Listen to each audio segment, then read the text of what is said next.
Moving along. You're on the Hal Turner Show. Who are you? Where are you calling from? Hey, this is Josh from Seattle. Josh in Seattle. I'm sorry it took so long to get to you.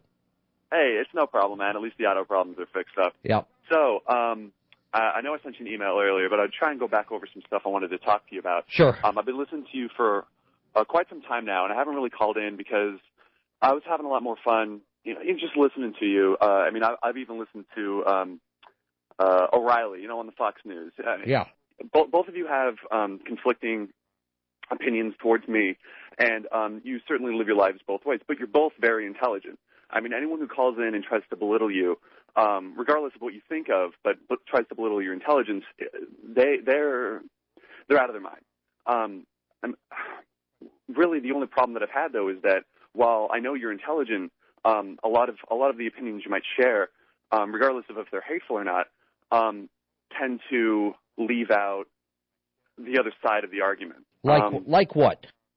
Well, like for instance, when you bring up examples of crime, especially within racial hatred, okay, you tend to say those blacks or those those Spics, those Mexicans, instead of just simply saying those people. Now, while they might have been of African American origin, the race might not have had to do with them doing the crime. I don't know if you've ever looked at the documentary that the 16-year-old girl from New York made, I guess. It had to do with a bunch of 4 to 5-year-old children, black children, that had a black doll and a white doll in front of them. And they said, pick the better doll. Right. And they always picked the white one. And right. These were black children. Right. They had self-esteem issues, and they were only 4 or 5. I mean, they weren't in gangs. They weren't shooting people. They weren't doing drugs. They were as innocent as you could be. So the problem seems to lie in society not building these people up into correct citizens. Hold it. Stop.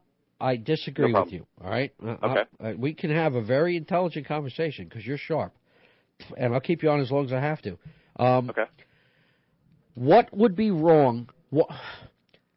Those 5 black children that were given the black doll and the white doll and asked which one's better, and they picked the white doll.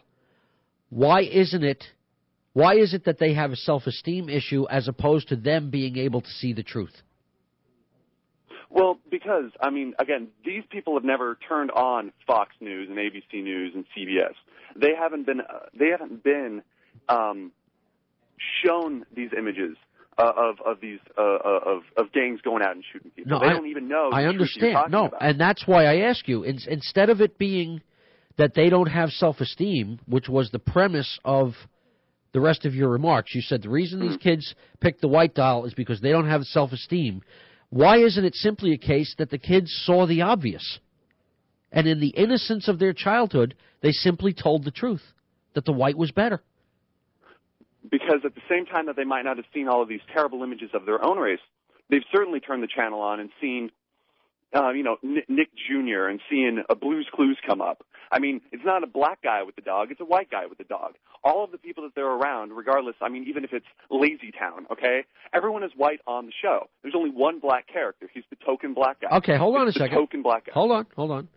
Yes, there's a lot of influence here in America and in other, white majority countries.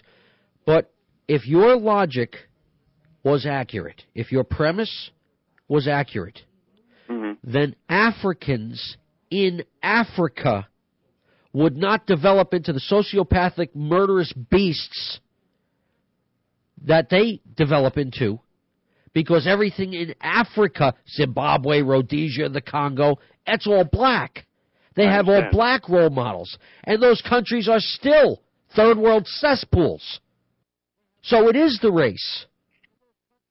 Well, yes, you can certainly bring effects like that into the mix, but at the same time, when you look at statistically speaking, you still see the black people that are grown up in that nation that turn out to be perfectly normal people. Of course, the statistics can be skewed for either side of the argument, but it's not like 100% of the black people in Africa are coming out to be murderous fiends that go around murdering children. But no, that's nobody's ever said they were. I haven't even said they were. I know, and I was exaggerating, and I'm sorry about that. But really, all I can bring it down to is that everyone is going to have that hateful side to them. Right, there's good and bad in all kinds. I know that. There's good and bad in all kinds. So then wouldn't you say that, I mean, you can look at Zimbabwe and you can look at the horrible things that have happened over there, but then you can go over to, you can look at the Kurds and the Shiites, and the same kind of wars are happening between them. That has a lot more to do with religion, but the hatred's still there. Regardless of why someone's doing it, the race usually doesn't come into hand as to why they're doing it. It simply has to do with the development of their psyche, how they've grown up as a person. That is your opinion, and you are entitled to it, and I let you air it on here, but I am of a different opinion. Okay, I completely agree. All right, and what happens is I rub people wrong when I express my opinion from my point of view because my opinion differs from their opinion and their worldview. Mm-hmm. You know, and that's okay. I mean, people can have different opinions. No problem. So I know that's not going anywhere. I'll just ask one last question. Go ahead. So do you believe that that all of the races, regardless of if they're white, all of the races, they never stand a chance of being good? No. They never do. So even if, I mean, again, this would never happen. No, I don't believe that. I don't believe that non-whites cannot be good. I believe there are good and bad in all kinds. But if you take a piece of paper and you draw columns on it, all right, you draw 4 or 5 columns, and at the top of the column, left column, you put the white race, and then next column, the black race, and the next column, whatever other race, and the next, you do one column for all the races. And then you list below in each column all the things that race has either invented or developed or shared with humanity, whether it's art, music, literature, science, technology, medicine, military, and you put all the things down that each race has contributed to the world, you will see that far and away the white race has invented and developed and shared more things for the benefit of humanity than all the other races combined. I'm just talking about empirical evidence. I'm not talking about perception. Just talking empirical evidence, things that can be factually verified. Art, math, science, music, literature, technology. There is a race that stands out.